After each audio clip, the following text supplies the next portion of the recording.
جس دین متین کے ہم ماننے والے ہیں وہ دین بڑا خوبصورت ہے، دین بڑا آسان ہے اور بڑا سیدھا سادہ ہے۔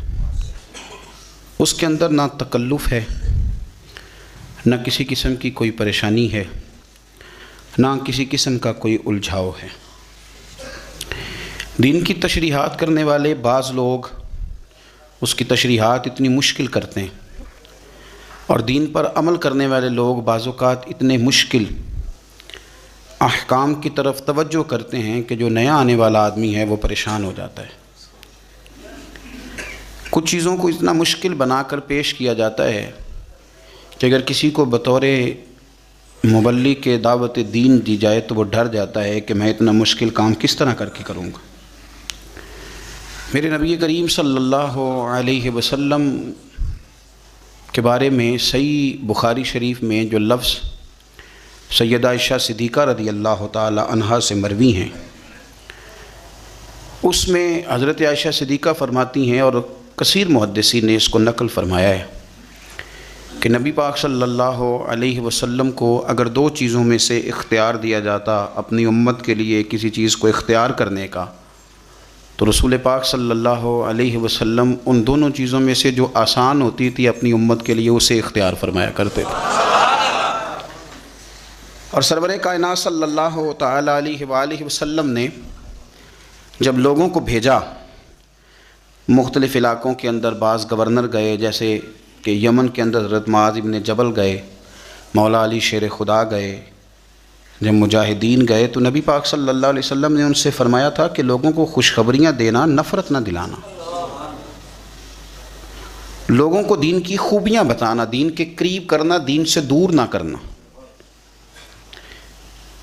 اللہ تبارک و تعالیٰ نے قرآن مجید کے اندر بہت ساری چیزیں بیان کی ہیں، ہر چیز پر مر مٹنے کو دل کرتا ہے، لیکن ذرا اس آیت کا بھی ذائقہ لیجئے گا جو میں نے سورہ بقرہ کی آیت نمبر 185 کا ایک حصہ تلاوت کیا، اس کا بھی ذرا ذائقہ لیجئے گا کہ حکم دینے والا رب کیا فرماتا ہے، دین بھیجنے والا مالک کیا فرماتا ہے۔ اس آیہ مبارکہ کا جو حسن ہے وہ میرا خیال ہے کہ اگر ہم اس کو سمجھ لیں تو شاید کئی راتیں ہمارے کلیجے کو یہ آیت ٹھنڈا رکھے، اور ایک بار پڑھنے کے بعد ہو سکتا ہے کہ درجنوں دنوں تک اس کا ذوق ہمارے دل میں سلامت رہے۔ انداز دیکھیے گا، فرمایا یرید اللہ بکم الیسر، فرمایا تمہارا رب تمہارے اوپر آسانی کرنا چاہتا ہے۔ ختم ہو گئی بات، تمہارا رب تمہارے اوپر آسانی کرنا چاہتا ہے۔ ولا یرید بکم العسر، تمہارا رب تم پر مشکل نہیں کرنا چاہتا۔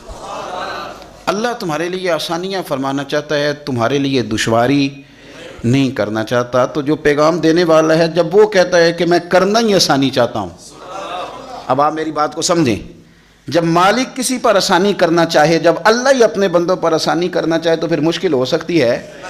فرمایا میں چاہتا ہوں تم پر آسانی کرنا، تم پر مشکل کرنا نہیں چاہتا۔ دین بڑا آسان ہے، دین بڑا واضح ہے، دین بڑا خوبصورت اور کھلا ہوا ہے اور سیدھا ہے۔ کیونکہ آج شوق ہے لوگوں کو، میں ایک بات کی سالوں سے نشاندہی کر رہا ہوں کہ بحث بہت زیادہ ہونے لگی ہے، اس پر بھی 20 مقالے ہوں گے، اس پر بھی 9 گھنٹے کی تقریر ہوگی، فلانی بات پر بھی آپ ضرور کریں، علمی باتیں بیان ضرور کریں، پر یہ انداز اختیار نہ کریں کہ کسی کو محسوس ہو کہ یہ چیز الجھی ہوئی ہے، سلجھنے میں وقت لگے گا۔ دین بڑا آسان ہے، رسول پاک علیہ السلام نے سارا سلجھا ہوا دین ہمیں عطا فرمایا ہے، اس میں کوئی تشدد نہیں، کوئی جبر نہیں، کسی جگہ کسی شخص کے لیے آزمائش نہیں، بالکل آپ کی طبیعت کے فطرت کے مطابق دین چلتا ہے۔ یہ الگ بات ہے کہ ہم نے فطرتیں ہی اپنی بدلنی شروع کر دی ہیں، مزاج ہی بدلنے شروع کر دی ہیں، ذوق ہی بدلنے شروع کر دیے ہیں، ورنہ جو انسان کا اس کی فطرت کا اصل ذائقہ ہے، دین اس ذائقے سے بات کرتا ہے، اس ذائقے کے ساتھ۔ اور آسان دین رسول کریم صلی اللہ علیہ وسلم نے ہمیں دیا، دین آسان ہے، بس آپ سمجھ لیں اس بات، یہ مشکل نہیں ہے۔ حضور صلی اللہ علیہ وسلم نے ہمیں آسان دین دیا۔ پرانی امتوں کے اندر جو دین کے معاملات تھے وہ بڑے مشکل تھے۔ آپ سن لیتے ہیں تقریریں، کبھی غور کیا کریں نا کہ کسی شخص کے وجود کے کسی حصے کو اگر نجاست لگ جاتی تھی تو وہ دھونے سے پاک نہیں ہوتا تھا، اس حصے کو کاٹنا پڑتا تھا۔ آپ اس دشواری اور تکلیف کو محسوس کریں، کسی کپڑے کو نجاست لگ جاتی تو اسے کاٹنا پڑتا تھا، جلانا پڑتا تھا، مال غنیمت اگر کسی بندے کو مل گیا تو وہ اس کے لیے جائز نہیں تھا، وہ آسمان سے بجلی آ کے اسے جلایا کرتی. اور یہ کتنی مشکل بات ہے، ہم انسان ہیں، غلطی ہو جاتی ہے، نہ چاہتے ہوئے بھی ہو جاتی، آمدن نہیں سہون بھی ہو جاتی ہے، لیکن گناہ ہو جائے اور سویرے دروازے پہ لکھا جائے تو گھر سے نکلنا دشوار نہیں ہو جاتا؟ آپ اندازہ فرمائیں کتنا مشکل. اگرچہ ہمارے علماء نے تصریحات کر دی ہیں کہ بنی اسرائیل پر یہ جو سخت حکم آئے تھے یہ بطور سزا کے آئے تھے، انہوں نے نافرمانیاں اتنے کی تھی کہ بطور سزا کے حکم آئے. آپ دیکھیں ان کے لیے یہ حکم تھا کہ اگر تم نے کئی نماز پڑھنی ہے تو اس مخصوص جگہ پہ پڑھو گے جو جگہ نماز کے لیے عبادت کے لیے مخصوص کر دی گئی ہے. تیرے میرے لیے یہ حکم نہیں ہے، تیری گاڑی میں پانی کی بوتل ہے، مصلی ہے، نماز کا وقت آ گیا، وضو کر، جہاں بھی تو چاہے مصلی بچھا کے نماز پڑھ، رب اسے قبول فرما لے. یہ آسانی کر دی دین نے. لیکن ہمارا یہ حال ہے کہ اتنے آسان دین پر بھی لوگوں کے لیے عمل کرنا مشکل ہے. آپ کسی بندے سے پوچھیں کہ دین تو کہتا بڑا مشکل کام ہے جی. مثلا کیا مشکل ہے؟ وضو کرنا، نماز پڑھنا، عبادت کرنا، کیا مشکل محسوس ہوتا ہے؟ آپ جس کو بھی چھیڑے نا، یعنی سخت سردیوں میں گرم پانی سے وضو کرنے والا بھی کہتا ہے دین بڑا مشکل ہے. یعنی مسجد کے اندر گرم پانی کا انتظام موجود ہے، ہیٹر چل رہے ہیں، ہر آسانی موجود ہے، مشکل صرف سویرے فجر میں آنکھ کھولنا ہے، اس کے علاوہ کوئی شے مشکل نہیں ہے. تو ہم نے بلا وجہ بڑا مشکل ہے جی، آپ کو پتہ ہے پھر دین پہ چلنا. مثلا کیا مشکل ہے؟ داڑھی کا وزن ہوتا ہے، یہ رکھیں تو گردن جھک جاتی ہے، کیا مشکل ہے؟ اور چھوٹی رکھنے والے بھی غور کریں کہ بڑی رکھنے سے کوئی مثلا اس میں دقت کیا ہے، یہ سمجھ میں نہیں آتی بات. کون سی چیز ایسی مشکل ہے؟ ایک تو ہے کہ امام صاحب نے امامہ باندھا ہے، یہ تھوڑے سال آپ پیچھے جائیں ہمارا ہر بزرگ سر کے اوپر صافہ باندھتا تھا. مشکل کیا ہے بھلا اس میں؟ کھلا لباس پہننا مشکل ہے، روزی حلال کی کھانا مشکل ہے. مشکل تو جو ہم نے پیدا کر لیا اپنی مرضی سے وہ مشکل ہے، ورنہ دین تو بڑا پیارا ہے جو میرے رسول پاک نے عطا فرمایا. بڑا میٹھا ہے، بڑا خوبصورت ہے، بڑا ذوق والا ہے، بڑا پیار والا ہے. ہم مشکلات پر. امام صاحب کی شکایت آ گئی ہے جی ہم نے مسجد میں نہیں رکھنا. کس وجہ سے جی؟ کہتے ہیں یہ عصر کی پہلی 4 سنتیں نہیں پڑھتا، عشاء کی پہلی 4 سنتیں نہیں پڑھتا. تو بھئی اگر یہ ضروری ہوتی تو اللہ اسے فرض قرار دیتا.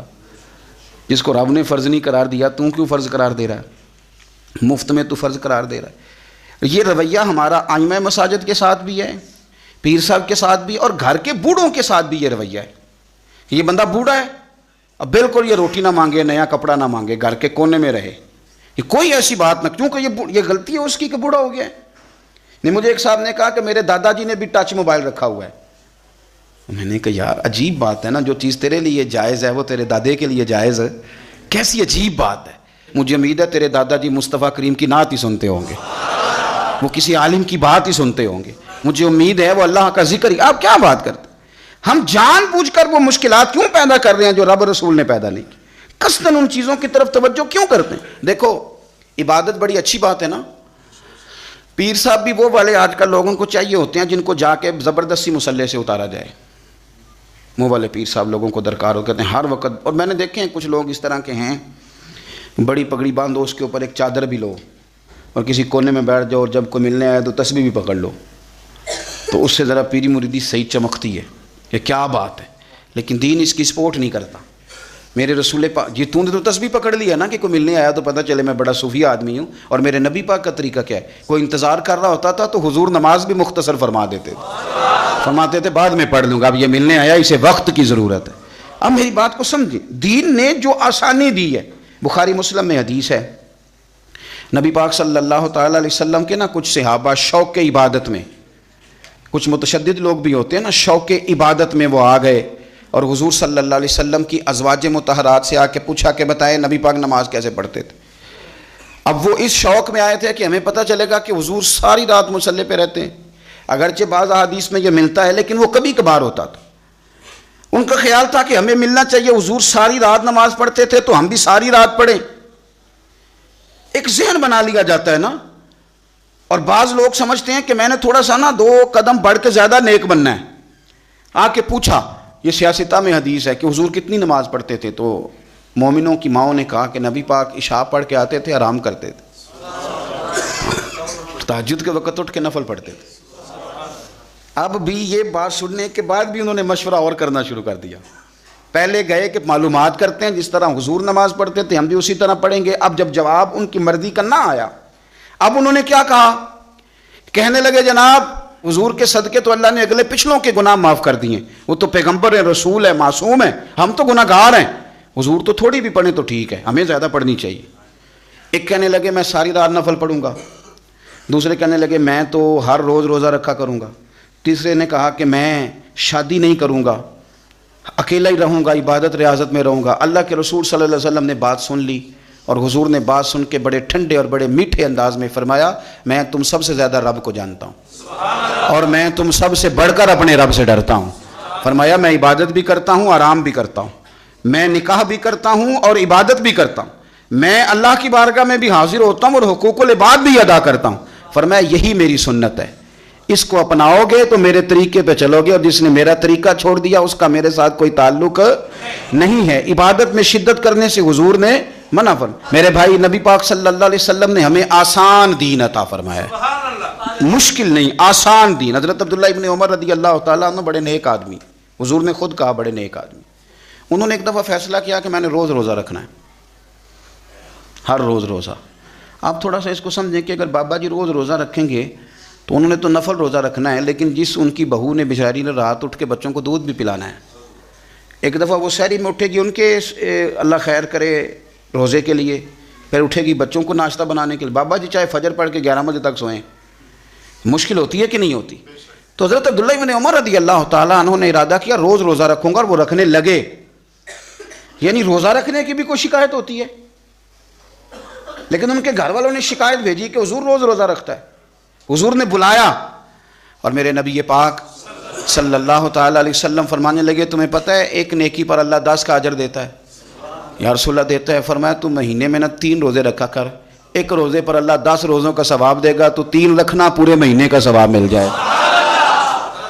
حضور صلی اللہ تعالیٰ علیہ وسلم نے فرمایا کہ 3 روزے رکھ لیا کر، اللہ 30 کا ثواب دے گا۔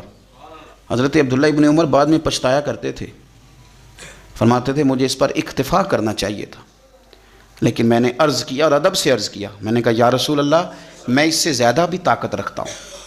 تو نبی پاک نے فرمایا چل ٹھیک ہے 2 دن چھوڑ کے 1 دن روزہ رکھ لیا کر۔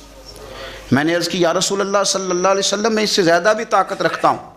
تو رسول کریم صلی اللہ علیہ وسلم نے فرمایا پھر حضرت داؤد علیہ السلام کے طریقے پہ عمل کر، 1 دن روزہ رکھ لے، 1 دن افطار کر لے۔ کہتے میں نے کچھ اور بھی عرض کیا تو حضور نے فرمایا بس کر، میں نے تمہیں وہ چیز بتائی ہے جو تمہارے لیے بڑی خیر والی ہے، اب اس سے آگے بڑھنے کی ضرورت ہے۔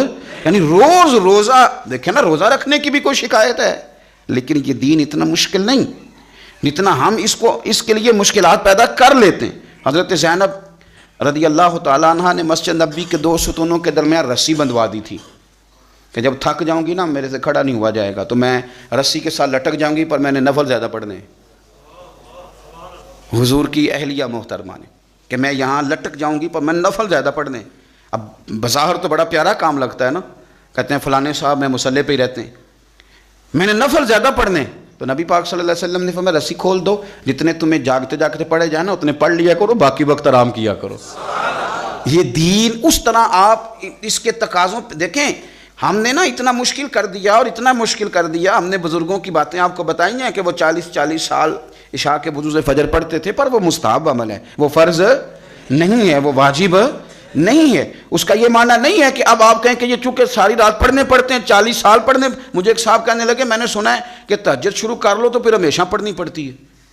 ہم نے ذہن بنا لیا ہے کہ یہ بات اگر یہ ہو گئی تو پھر خرابی ہو جائے، اس طرح نہیں ہے۔ آپ دین کے مزاج کو سمجھیں، یعنی عمرہ کر لیا تو اب حج فرض ہو گیا ہے، تو جس بندے کے پاس قرضہ اتارنے کو پیسے نہیں اس پر حج کیسے فرض ہو گیا؟ عمرہ ہے، حج ہے۔ جان بوجھ کر اگر آپ مشکلات پیدا کریں گے تو آپ دشواری میں آ جائیں گے۔ دیکھو نماز بھی پڑھیں تو کچھ دیر پڑھیں، کچھ دیر آرام کریں، اور روزہ بھی رکھیں تو 1 دن رکھیں اور 1 دن آرام کریں۔ پھر میرے رسول پاک صلی اللہ علیہ وسلم نے آئمہ مساجد کو حکم دیا، فرمایا جب لوگوں کو نماز پڑھاؤ تو مختصر پڑھاؤ، اور جب تم نے خود پڑھنی ہو تو جتنی مرضی لمبی پڑھو۔ خود پڑھنی ہو تو حضرت معاذ بن جبل رضی اللہ تعالیٰ عنہ حضور سید عالم صلی اللہ علیہ وسلم کے ساتھ وہ کھڑے ہوئے نفل کی نماز میں، تو دیکھا کہ سرکار نے پہلی رکعت کے اندر سورہ بقرہ کی تلاوت کی، اب وہ ایک مسجد کے امام تھے، وہاں جا کے انہوں نے بھی پہلی رکعت میں سورۃ بقرہ پڑھنی شروع کر دی، یعنی 2.25 سپارے وہ بھی ایک رکعت میں۔